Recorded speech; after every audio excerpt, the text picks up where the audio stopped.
Ya, Assalamualaikum warahmatullahi wabarakatuh. Perkenalkan, nama saya Nusul Akbar dari kelas Teknologi. Jadi saya akan melengkapi tugas saya dari mata kuliah Analisis Desain Sistem Informasi. Adapun pokok-pokok pembahasan yang akan saya bahas, yang pertama yaitu kerangka analisis dan desain sistem. Kedua, stakeholder system. Ketiga, skema analisis sistem. Keempat, strategi analisis sistem dan penyelesaian masalah. Definisi analisis sistem.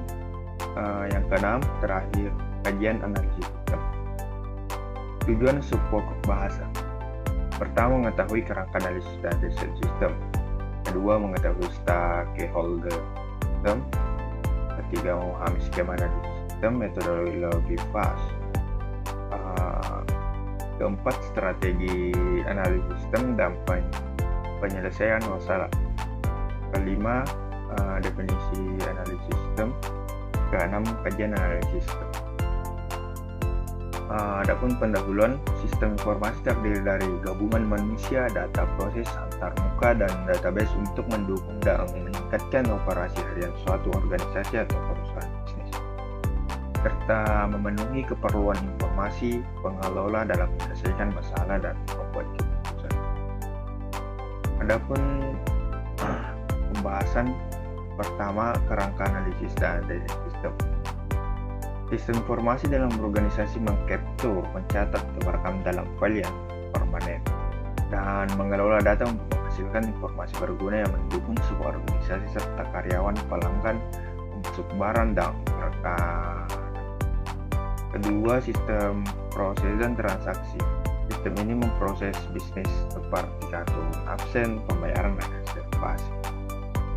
Ketiga, sistem informasi manajemen menggunakan data transaksi untuk menghasilkan data yang diperlukan para manajer untuk menjalankan bisnis. Keempat, sistem pendukung keputusan membantu para pembuat keputusan mengidentifikasi atau memilih antara keputusan atau pilihan. Selanjutnya, sistem informasi eksekutif. Sesuaikan dengan kebutuhan informasi untuk para eksekutif yang merencanakan bisnis dan menilai performa terhadap rencana tersebut. Keenam, sistem komunikasi dan kolaborasi. Meningkatkan komunikasi dan kolaborasi antara orang-orang dalam maupun orang organisasi. Terakhir, sistem otomatisasi kantor. Membantu para karyawan membuat dan membagi dokumen yang mendukung aktivitas sehari-hari. Selanjutnya, stakeholder system. Pemilik sistem, sponsor sistem informasi, dan advokat eksekutif biasanya bertanggung jawab atas pendanaan proyek, pengembangan, pengoperasian, dan perawatan sistem informasi. Kedua, penggunaan sistem. Pelanggan yang akan menggunakan terpengaruh sistem informasi pada basis reguler, chapter, memvalidasi, memasuki, menanggapi, menyimpan, dan bertukar data dan informasi. Desainer sistem, spesialis teknik yang menerjemahkan persyaratan bisnis pengguna sistem dan pembatas solusi.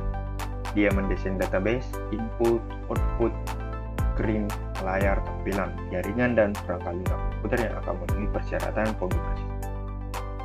Pekerja informasi, orang yang pekerjaannya melibatkan pembuatan, pengumpulan, prosesan, pendistribusian, dan penggunaan informasi. Adapun skema analisis sistem metodologi FAS. Kita bisa lihat gambar di bawah ini. Ada survey and plan the project.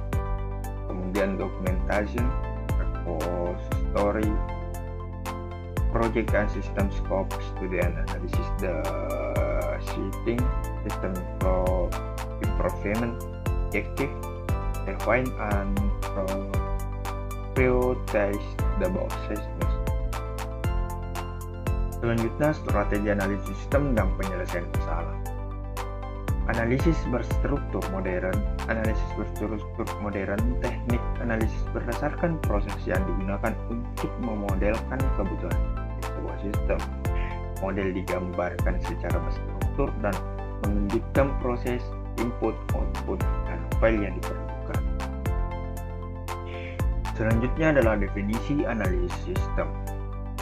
Langkah pertama proyek PES adalah meninjau proyek, yaitu bertujuan menjawab "Is this project worth looking at?", mendefinisikan ruang lingkup proyek, masalah, peluang, dan sasaran, menentukan kelompok anggota, anggaran, dan jadwal proyek. Selanjutnya, kajian analisis sistem. A study and analysis the existing system. Langkah kedua, pengembangan sistem menurut metodologi PES adalah kajian analisis sistem, yaitu proses memberikan pengertian yang lebih kepada sistem analisis tentang masalah, peluang, dan sasaran. Kajian analisis sistem bertujuan untuk menjawab "Are the problem really worth solving? And is a new system really worth building?" Ya, jadi itulah tadi hasil dari video pembelajaran yang saya buat. Lebih kurangnya mohon dimaafkan. Wabillahi taufiq wal hidayah. Wassalamualaikum warahmatullahi wabarakatuh.